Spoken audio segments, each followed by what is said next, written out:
Okay, so hello to all of you who are joining us via live stream and to all of you in the Zoom meeting. Thank you for joining us. These Thursday evening Zoom meetups are the public facing part of the vidwheel Creator Network.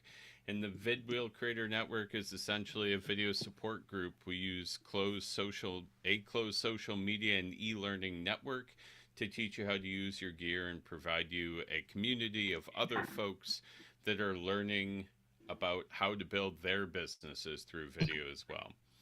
We provide opportunities to learn strategy, technique, and other video-related skills that you need to increase your reach, efficiency, and profit in your business. So if you find it intriguing, please feel free to reach out. For anyone in the meeting that is interested in talking video, well, I thought I just copied and pasted it, but I am going to paste a link in the chat. That link is just going to be a meeting page where I am happy to talk video with you. Whatever ails you, let's talk about it and see if we can figure it out. That goes for everybody on the live stream as well. That link is in the description. So, speaking of the live stream, it's a great preview of these meetings, but if you want to get the full experience, there's some networking and other Q&A that happens outside of what we share with you. Join us for the next meeting. That is on Thursday, March 17th at 8 p.m., and it features customer experience expert and consultant Deirdre Martin. Deirdre will be presenting customer journey mapping and how you can use video to enhance it. That event is published at events.vidwheel.com, and you can find that link in the description of this live stream. That's just a redirect to our vidwheel business page on LinkedIn where we list all our events. All right, with all that out of the way, let's get to it. We are kicking off Presenting with Video Month. And as everyone in this room has probably already experienced as a presenter or as a viewer, presenting with video is a different animal than presenting in person.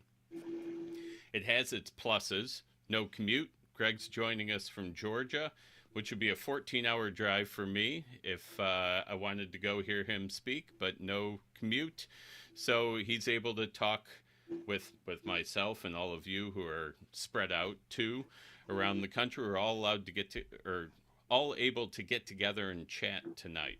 And no commute also means better reach. You can talk to a lot more people. It's easy to incorporate video, animation, other bells and whistles into these virtual presentations too, which can help you convey a point. But these virtual presentations can be boring. People can overuse the bells and whistles, and they don't actually add anything to the presentation. And folks who are watching your presentation, or if you're on the viewer side, can easily hide by turning off their camera feed and taking a nap or doing other work. So to take advantage of the positives while minimizing the negatives, we're going to hear from Greg Gray. Greg is an expert on presenting virtually, and he is going to put that knowledge to work tonight in why most virtual presentations suck and yours doesn't have to. Greg, are you ready? I am ready. Thank you very much. And I'm going to go ahead and get started by sharing up my screen, if that's okay. Yep. And let me get my gallery view going on so I can see all these cool faces. And welcome to the people that are also live streaming as well. So I am very excited. So let me start by doing what my mother taught me to do a long time ago, which is to say thank you when you've been invited somewhere. So thanks, Neil, for the invitation. I think, interestingly, the two of us met because of video presentations that were taking place on LinkedIn. And so I do some things on LinkedIn from time to time. Neil saw it, reached out and said, hey, we do this over here. Are you interested? And I said, heck yeah. And here we are. So let me, as we start, a couple of things I want you to know. The first one is that I do take the concepts of great video presentations and success and good reach and all that stuff very seriously, but I don't take myself too seriously. So is it okay if we lighten up a little bit in here this evening as we have our little chat? Great, good, because we're going to anyway. I just thought I should ask because that's polite. The second thing is I'm going to be asking some questions of you guys from time to time. And I want you to feel really good about using the chat, by using the reactions in Zoom. I know sometimes people don't do a lot of that. I like doing as much of that as possible because that is, as we talked about in our breakout room a few moments ago, a great way for me to kind of feel that people are engaging me and we're engaging each other back and forth. And the last thing, and Neil mentioned this, I am from Atlanta, Georgia, and I've gotten a chance to go a lot of places in my life, probably 500 cities across five different countries, everywhere from Shreveport to Sri Lanka, just to make a long story short. And when you tell people you're from the South, I don't know what this is, but they just don't expect us to speak at a very quick clip. I don't know if you guys are aware of that. There's a thing, but I speak at a pretty quick clip. So, and I want to get through a few tips and points and everything because I'm really excited to hear more what your questions are and to get a chance to kind of have some discourse with you. So if I start speaking so rapidly as a Southern guy, just raise your hand and say, hey, Greg, you're going too fast. And then honestly, try to keep up because we only have a little bit of time together. So why so many presentations suck and yours don't have to is actually the larger umbrella of the one of the presentations I do professionally. In our breakout group, I was speaking to the ladies about this, that 3 years ago, when I talked about presentations and presentation skills, and we talk a lot about PowerPoint and how many lines you should have on a slide and how to handle Q&A and all those types of things, because most of the meetings that I was in had 500 people in a small room, seated theater style, shoulder to shoulder. You all have probably noticed that doesn't happen that much anymore, and probably will never happen again the same way as it did before COVID. So now, even that presentation has evolved, which is kind of how we ended up getting the chance to be in the same space tonight, because this topic, Wake Me When It's Over, probably had 3% of it had to do with video or Zoom or GoToMeetings. Really didn't talk about that. But now it's right in everyone's wheelhouse because that's where a lot of the rubber is hitting the road. And for us as solopreneurs, which by the way, I love that term because I'm one too, this is how we're getting in front of a lot of our clients nowadays. And, we don't have multiple shots to leave a really good impression when it comes to that. So the talk that I'll be doing really has more to do with how we're kind of engaging people B2B. There will be some things that we talk about that are technical that the folks in the group with Neil probably are very well versed in because you talk about that stuff. But we're also going to talk about some tactical stuff as well. So technical stuff and tactical stuff. And so let's get right on into this. So there's a few things. We're going to move through, Neil, about a dozen of these things, and then get on over to our Q&A part of our conversation. So the most important thing, and I just did a video on LinkedIn about this not long ago, is to show up in a video presentation or a video meeting the way you would show up in an in-person meeting. Now, this is the evening. We're all kind of chilled out a little bit here. The business day is done and we're kind of relaxed a little bit. But what I've noticed, oh, by the way, I didn't say this, but I should have. Reverence is not really a strong suit for me. So I kind of just say it the way it's coming. So I hope that works for you guys too. I won't be saying anything to intentionally step on anyone's toes, but if I do, just pull your feet back. We'll all be okay. There has been, I feel, a diminishing of personal brands and video that's been happening over the last actually 2 years or so. And it happened obviously because of COVID and because so many of us started working remotely or doing our jobs remotely.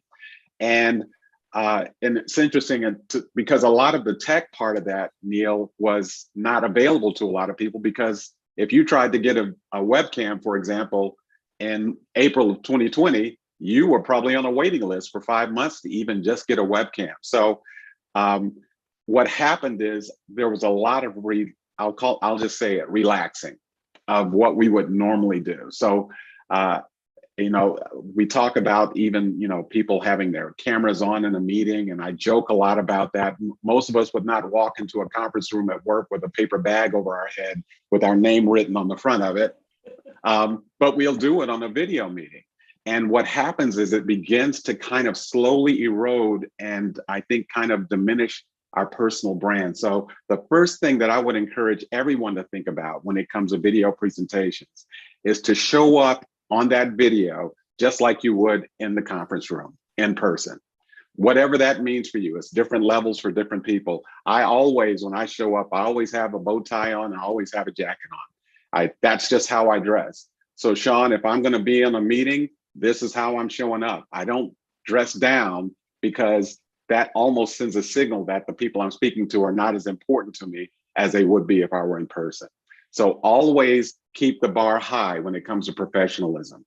I know that's a pain, but you know, with video, just like in general, you don't get a second shot at leaving the impression you want. So you want to come out of the gate with fire. Number two, especially with video presentations, do not trust Wi-Fi. Let me say that one more time. Do not trust Wi-Fi. Connect your computer via Ethernet cable to your router. I don't know if you've seen it happen before, but everything is great. And then all of a sudden, especially if you're working from home during the day and the bandwidth in your particular area or region or neighborhood's getting chewed up because everybody's watching Netflix all day long, it can actually impact, you know, how strong your signal is coming across. Now, I actually, because my office has always been in my home, when COVID hit, my wife actually banished me to the upper regions of the house because she says I talk too loud. So I'm actually all the way upstairs in the far corner of a bedroom to do my meetings, but the router is downstairs because that's where it's connected. Well, Neil, I have a 125-foot Ethernet cord that runs from that router to this computer. Because if I'm on a live meeting, I don't care. I've got to make sure that my signal is as strong as possible. So if you're not doing that, I would encourage you to do it. It gives you the best possible shot at the best possible images and everything. Third thing, protect yourself against power loss. So I actually, not only do I have the Ethernet cable, I actually have one of these APC battery backup systems. You've probably seen them. They have them at office supply stores, Best Buy, those kind of places. And I have one of these because if you've ever been on a video meeting and this has happened to you and the power even blinks, then your router has to restart. And now people are like, where did he go? Is he on the meeting still? And that kind of thing. So I have an APC, a pretty big one. Mine costs about $300 or $400, but remember, this is how I make a living. So I can't just vanish in the middle because all of a sudden people don't want to pay your invoice, which is, you know, Russ, a little bit of an issue, if you know what I'm saying here. So I have my lights connected to that APC, my computer is connected to it, all my monitors are connected to it. So anything that's connected to my actual presentation, if the power blinks, I don't care because I don't go offline. And this is what's interesting because the power blinks doesn't necessarily mean that you lose internet. You lose internet because the router goes down and has to restart again. So think about investing in a power system that keeps you live so you don't disappear because of things that you can't control. By the way, the system I bought was based on how many things I was going to plug into it and how long I wanted to be able to go, because most of my presentations are about an hour, hour and a half. So I made my decision based on being able to have that kind of juice for that amount of time. So if everything goes out, I'm still flying. Fourth thing, proper lighting. People notice lighting. And if you do a lot of work or you do a lot of engaging, especially with clients online, you need to invest in at least a ring light, a small ring light. They have them that you can clip on the top of your laptop if that's where you have it, and always have it in front of you. Your main light source should always, Neil, have you said this about 800 times probably, should be in front of you. It's amazing how many times you'll see people on the meeting seated in front of a window and they just turn into a total silhouette. And they don't really pay any attention to it because I'm still talking, but somewhere in the back of all the people's minds are, is it a window in the back? Is it raining out there? And so now it becomes a distraction to the presentation. When we're giving a presentation, everything in that's in this box should be complimenting me, not competing with me. So make sure you have a good ring light. I say if you're going to be on a lot, spend the money for it. I've got 2 ring lights here. In fact, I have 2 shadow boxes on both sides of me too, Neil, because Murphy's Law tracks me like a wild animal. So if one of my ring lights goes out, I have another ring light that is already plugged in, that is already up and running. So I don't have to worry about those types of things. Yeah, Neil, I see your hand. I was gonna say too, if you don't mind, Sure. Having the 2 ring lights for you as a person who wears glasses absolutely is a very important thing. So absolutely, yeah, because if they're dead on, then you can see it in the pupils of the eyes of those of you who don't wear glasses. But if you wear glasses, all of a sudden it looks like you have this. So typically I'll even kind of angle them out a little bit so they're not coming straight at me. Yeah. There you go. Yeah, you've got it. So I don't wear glasses, but my wife got me these like blue blocker glasses that I use as my my demo here, right? And then you get that. Absolutely. So, and by the way, not only that, but you can if you're looking at your monitor is the only light or the brightest light, then you pick up the monitor reflection in your lenses as well. So lighting, and you notice it when you're on a Zoom with a bunch of people. You immediately see who has lighting in front of them and who doesn't. And we don't think poorly of people because they don't have lighting in front of them, but it's like, I can't see that person that well. 5th thing, talking about video. Step up your video camera game. So if you've not already purchased some type of, it doesn't have to be 4K. Mine is 4K. Because Sean, this is where I earn my money. So I need 4K level stuff. So it's about $150, $160 Logitech camera that I have right on the screen, propped right on top of the monitor in front of me. But when you step into a Zoom room, and these are things that we don't do consciously, we do them kind of subconsciously, but everybody is aware immediately of the level of camera that people have. And as far as I'm concerned, Gina, the way I look at this is I want to have the best camera in the Zoom meeting I'm in, because I'm the show. I don't want to feel like anybody else's camera is better than mine. And it's wild because people will sometimes even mention it to me. I've jumped in a couple of Zooms and they're like, what kind of camera do you have? I can actually see you really clearly. Well, that's the kind of image I want to leave, Karen, because not only can you see me clearly, I deliver my products clearly and professionally as well, because people tie all those little things together.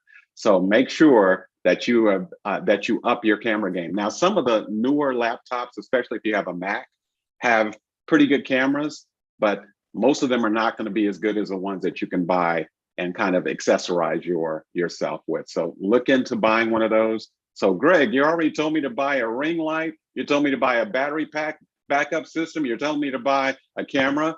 You are correct. You are following along very well if you've heard all of that. But that's an investment. Yes, it is. Next question. Okay. So let's move on. Speaking of that, audio, really big deal. A lot of computers have their own built-in mics. Most of them totally suck. Most of them absolutely totally suck. You sound like you're in a bathroom or something like that. So a lot of people use AirPods. I tend to use AirPods because they're kind of nondescript. You can't really see them that well. And they also are sound canceling a little bit too. But just so you know, you have this one here that I have that is like my kind of podcast thing. I know Russ is a podcast guy. Neil does some podcast stuff. It's a different level microphone, but I also have one of these little Yeti deals that can sit right on the desk in front of me. Greg, you have 3 different microphone setups? Actually, no, I have 4, because I cannot afford not to be heard when I'm going, especially if you're live, There is no do-overs. Whatever's happening is happening right there. And you don't want to ever have someone say, can I hear that guy? It's hard to hear. In fact, Neil and I were on a meeting when we were getting ready for this, and I was using my ear pods, and all of a sudden I could hear a bunch of white noise. Never happened to me before, but I immediately switched to a second option so we could continue our conversation. Number 7. Can I Yes. speak to that? Please do. I am Murphy's Law. So you said you Okay. went in Murphy's Yes. Law. Yeah, that's exactly my fault. right. So I don't know. Maybe Murphy starts with a K or something like that, but I don't know. I'm thinking possibly so. Now, I said this one earlier, and I don't want anybody to be offended because we're all at home. This is a casual space. We're not presenting in front of our clients. So everybody be okay, but mind your background. I actually saw this behind the senior officer Zoom background when in a kickoff meeting because he forgot to put on his virtual background. So we were looking directly into his laundry room. Now, everyone on here knows that probably there was a lot of texting going on between the people that were on that Zoom going, oh my God, are we looking at, and he hasn't even folded his laundry yet. This is the kind of thing that people see. I've seen exercise equipment. I've seen all types of stuff. And the idea here, and we talked a little bit about this before we came live here, Joanne and Laura and Sean, you guys heard, we had a little interaction about, being connected with people and people being able to see you in your space. The idea is that your background should be it should represent your brand. So if your brand is homey and kind of chilled out, and then, having kids close to you or your animals in the shot, that's okay, because that's part of what you're trying to project. But if that's not what you're trying to project, then all of a sudden, what's around you is competing with you. And you never want your background or any of that other stuff to be competing with you. Cats they don't know what about video, but cats love video. Dogs don't like video, but they like to bark a lot when video cameras come on. I don't know if there's something going on that they can hear or something like a dog whistle or something, but all those things are things strikingly that people remember. It's like, how was the meeting? How was the meeting? God, that dog was barking the whole time. They don't even remember what we talked about. So again, don't have that stuff compete with you. My background here is, remember I told you I moved upstairs. Well, I didn't move. I was kind of banished, I think is what I said, banished upstairs to one of the kids' former rooms. And before, I had a lot of bookcases and stuff like that in the background. And I was doing a presentation, and the guy called me later and he said, I love the presentation, but Greg, your background is really busy. I mean, it's got too much going on.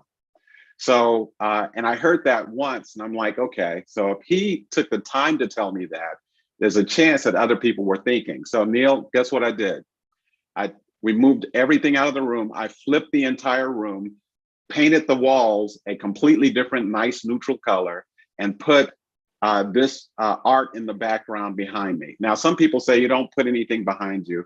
I'm sure that's a thing, but it's just not my thing. I got to have a little texture. But the art that I have behind me is fabric. So it absorbs the light. It doesn't reflect the light back out. So it allows me to have, some texture and depth to the video, but not have it be so distracting. Now, some people might say, oh, that's nice artwork, but I have a bow tie on too. So it's like nice art, got a bow tie on. This guy looks like he's professional. You do not want me to flip this webcam and show you what the other side of the room looks like though, because you'd have a completely different impression of me, okay? Let's keep going. Engaging the audience. This came up in our conversation in our breakout group, Neil, and it probably comes up quite a bit. There are a lot of different ways to engage the audience, and you should absolutely invest and get people to have, because grownups are like kids. They like to have fun. They don't want to just watch a video and not interact. So when I'm in a video meeting, I tell people right up front, okay, so everybody see where the chat is? Excellent. So everybody put in the chat where you're from. And everybody starts typing the city they're in. And all of a sudden it's like they're connecting to me. And you'll see, and they'll find that some of them are from the same city, and then they start talking to each other. Oh, where did you go to school? I love that because that gives them, they feel like they're in the meeting and not just apart from the meeting. I tell people to use the emojis or the reactions, hand raising, all those types of things. I'll say something like this. If you think what I just said was absolutely on point, please raise your hand in the meeting, and you see all the hands go up.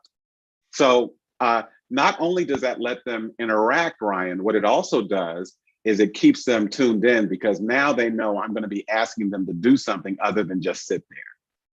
So their antenna now is up and they're leaning in a little bit more to stay engaged.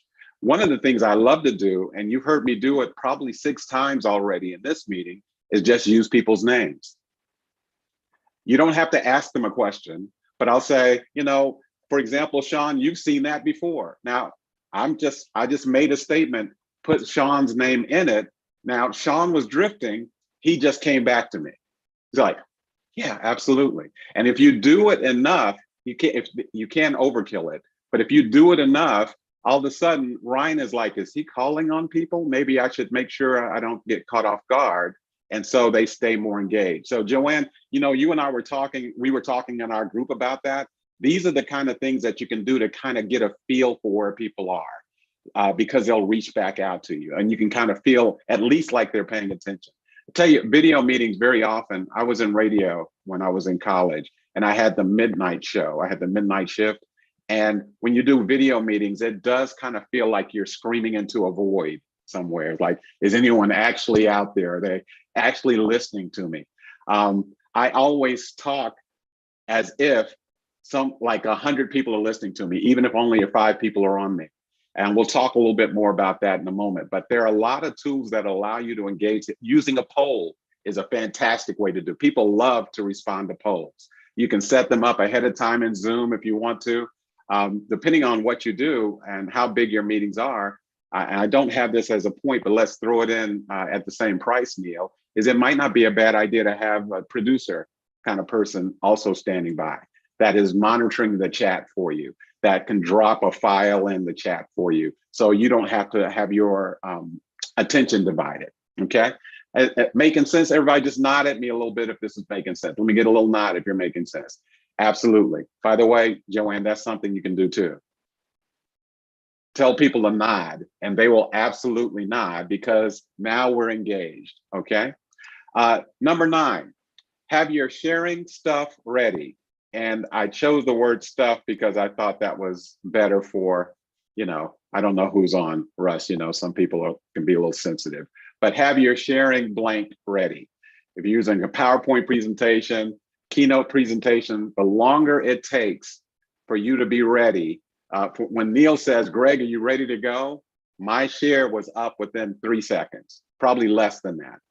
If you've ever been on a meeting where it takes longer than that, people are like, what, did he not know he was going to share his screen? Or all of a sudden they're talking through out loud their struggle. Okay, I'm looking for that. I'm going to share my screen and I'm going to get my screen up and I'm going to click and share my screen. Have you guys seen people do this before? You're like, hello, we're still out here. We're still out here. You're not screaming into a void. Did you not know it was your turn? So make sure that you're already queued up and ready to go. And there's a little extra tip, and I actually put this one in LinkedIn a couple of weeks ago about sharing and what you can do to make it easier to see people on the screen. So let me give you a little bonus tip here. I'll bring it up here. All right, so here's virtual meeting tip number 9, and it has to do with what happens when we're sharing our screen, especially if we're doing a PowerPoint presentation or a keynote presentation. You'll notice that very often what happens is it fills up the entire screen, and if you have more than one monitor, it will actually take up both screens. So here's the option that's a lot better, especially if you want to see what's going on in the meeting. In PowerPoint, go to the menu, go to Setup Display, and then go select Browse by an Individual, and it will actually play your presentation in a window versus taking up the entire screen. With Keynote, go to Play in the menu, and then choose Play in Window. It'll do the same thing. That way, you can actually see your presentation and see what else is going on in the virtual meeting at the same time. Hope that's helpful. Take care. More tips to come. Have a good one. Bye. So this is one of the things that Neil has seen me do that actually brought our invitation here, brought this invitation to come here. That video is about 49 seconds, maybe 52 seconds tops. So I can put it on Instagram as a reel, and it will play on Instagram as a reel. Are you guys all doing Instagram? If you're not doing Instagram, you need to get into Instagram, and you need to do not just posts, but you need to do reels. Let me take just a second, Neil, to talk about this because I wasn't aware of it until just recently. So Instagram, Facebook, kind of similar. People see your posts who are connected to your friends, or they're already kind of linked to you. Reels are different. Reels is more like TikTok, for those of you who've been in the TikTok space. People who are not connected to you can also see your reel. So your reach is broader, especially if you're going to put something out there about your business or your services or something like that. So the other thing, and this is kind of a, I guess kind of a little bit of a background thing, is this. Oh, I see the time. You're right. Thank you, Neil. He just very slyly told me our time is running. So let me make sure I get to the end of this. Is that well, you know what? Maybe we'll deal with that in the Q&A. Let me get through these other points here. That's probably a better way to go. All right. Number 10, ramp your energy level up. Whatever you would normally do in a regular meeting space, do 30 to 40% more energy. Because if you're doing the same level of energy, if I'm in the room, you will come across as flat. I even stand up. Right now, I'm standing up to do my presentation because I have more energy when I'm standing up than when I'm sitting down. So literally make your voice louder, make your gestures bigger, your laugh should be louder, all of that, because people can feel your presence a little bit better. Then there's this, and you've seen this happen on presentations at the end of presentations before, probably Laura, where people at the end of their presentation say, you can contact me at this, and they'll put their email address up there and their phone number, and then they click away from it and it's like, I didn't see it, or I'll put it in the chat.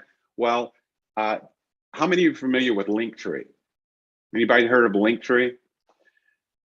Fantastic tool. If you pick up your phone right now and just with your camera, look, just point it at this image that's right to the right of my picture, you'll actually see my Linktree, which will give you every bit of information from me on every single social media platform, my website, how to contact me, all of it in one place. And now it's on your phone, and you don't have to worry so much about it. It's also a really cool way to be able to do this because people are like, that's awesome. So it gives you a little toy to play with. So think about using Linktree and using that as a link. All right, Q&A, I'm done talking. Let's see what you guys got for officially for the next 5 minutes, but I'm hanging around as long as you want me to hang around too, Neil. Yeah, I was gonna say we typically kind of have people hanging around past the hour, so we'll take a question or two if people have them, and then I'll shut down the meeting officially. But then feel free to stick around. And Greg, Right. if you're interested, you stick around too, and we will pepper you with questions. So does anyone have one right off the top of their head? And if not, I always find I've seen your recordings before, Neil. You do always have a question or two. Fire away. All right. Anybody? No? All right. I'm going for it then. Okay. First off, I wanted to say that 30 to 40% increased energy. That's an incredible tip that, like, I think a lot of people don't know about it, and it actually came up in one of the presentations we did for this group back in First Videos Month. We had Carrie Barrett, who's been in and out of some of these meetings too, and is former newscaster. The way she put it is the camera eats energy, which I think is an incredible way to put it. Like you got to go beyond where you typically would just to be seen at that same level. But that's not a question. So here's the question. Okay. All right. And because we already talked about this on LinkedIn, I think we bring it here. So you talked about showing up on a virtual meeting the same way you would in person. How do you feel Yes. about, like what's off camera? So I joked about wearing shorts and no shoes to a video meeting.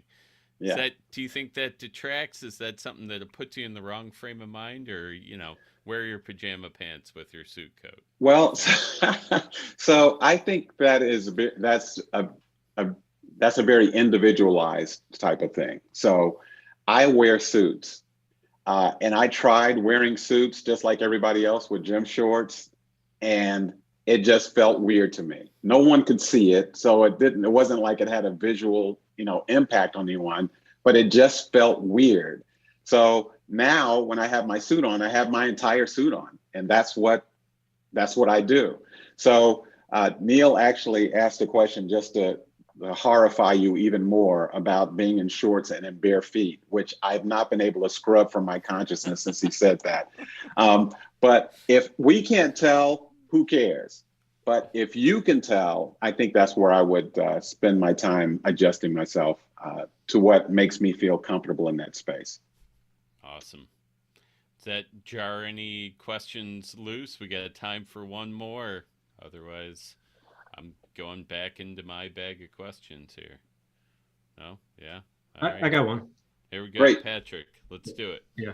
Do you have a preference in terms of how you handle questions during a virtual presentation? I know for this one, you said we could just kind of pipe in whatever you want, but for certain size groups, do you maybe adjust that and say, please wait till the end, or have designated points in the presentation to ask questions? Just because I've seen some live presentations kind of go off the rails because you just get one person asking one question after another, and it just goes off on a tangent. That's a great question. And it happens all the time because people feel a different sense of accountability in video meetings than they do in a physical room. So it's like everybody else's body language kind of nudges us to say, okay, that's enough already. But in video, I'm the only one here. So I must be the only one that has something to say. So I would back up a step even prior to that, Patrick, and say probably the most important thing is to set the rules for Q&A at the beginning of your meeting, so everybody knows what the rules are. And then whether you take them on the fly or not is based on your presentation and how much time you have built in for that. Because some presentations are much more organic if people ask questions right in the middle of it. But what I have found is that in virtual meetings, what you said is exactly what happens.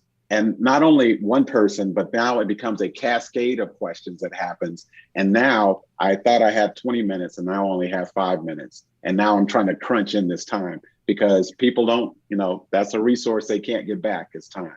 So set the rules up front. I prefer to, even if people are coming to the meeting, to tell them to send you their questions in advance of the meeting. So email me the questions you want us to address. And at the end, we'll see how we did and we'll do some more. But I prefer having specific space for Q&A. Thanks for that question. It's good stuff.